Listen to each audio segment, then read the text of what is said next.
जैसे मैं खड़ा हूँ, आप बैठे हैं, तो मेरा जो हार्ट है वो ग्राउंड से डिस्टेंस पे है ना।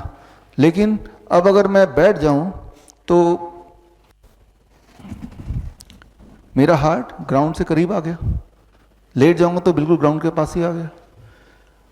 तो जितना आपका हार्ट ग्राउंड से के पास होता है उतना आपको आराम मिलता है, उतना हार्ट को कम काम करना पड़ता है ना। इसीलिए जब खड़े खड़े थक जाता है बोलता है बैठना है, आराम मिल गया। बैठे बैठे थक गए बोलते हैं लेटना है और आराम मिल गया। क्यों? आप कर क्या रहे हैं? आप हार्ट को ग्राउंड के साथ करीब लाने की कोशिश कर रहे हैं।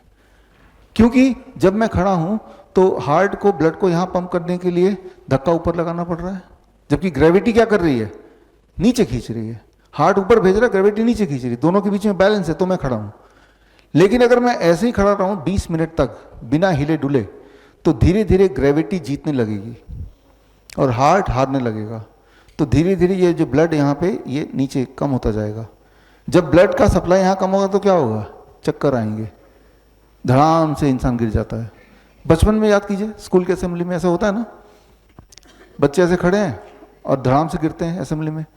लोग क्या बोलते हैं? धूप ज़्यादा है, कुछ खाया नहीं होगा, कमजोरी है, यही सब बोलते हैं ना, राइट। लेकिन गिरता कौन है? गिरता वो बच्चा है जो टीचर की बात मान के ऐसे खड़ा रहता है। जो थोड़े नटखट बच्चे होते हैं, हिलते डुलते रहते हैं, वो नहीं गिरते कभी। क्योंकि जब आप हिलते डुलते रहते हैं, जैसे मैं अभी हिल डुल रहा हूँ, तो यहाँ पे एक और हार्ट है, सेकेंड हार्ट, काफ मसल। ये calf muscle aids the heart to pump the blood up. लेकिन वो तभी होगा ना जब मैं हिलूंगा डुलूंगा, राइट। अगर मैं खड़ा रहूंगा, एक दिन एक्सपेरिमेंट कीजिए, ऐसे खड़े रहिए 20 मिनट तक, मोस्ट लाइकली चक्कर आने लगेंगे। क्यों? क्योंकि आपका ग्रेविटी जीत रहा है, ब्लड नीचे आ रहा है।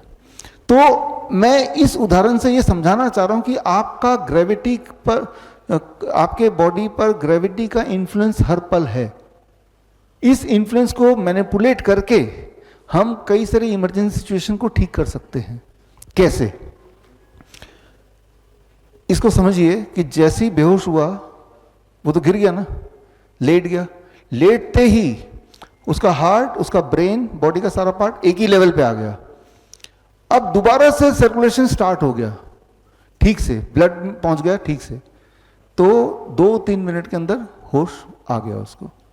लेकिन उस 2-3 मिनट में आप सब क्या करेंगे? पैनिक करके कोई पानी छिड़केगा, कोई मंत्र पड़ेगा, कोई झाड़ फूक करेगा, उसे तो उठ ही जाना है।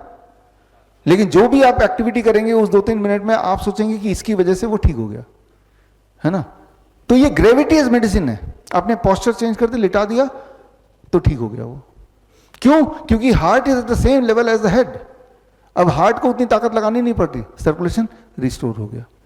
तो पोस्चर को बदल के बड़ी से बड़ी बीमारी का आसान से आसान इलाज घर बैठे ही हो सकता है। अधिक जानकारी के लिए कांटेक्ट करें नियरेस्ट डॉक्टर BRC clinic@home।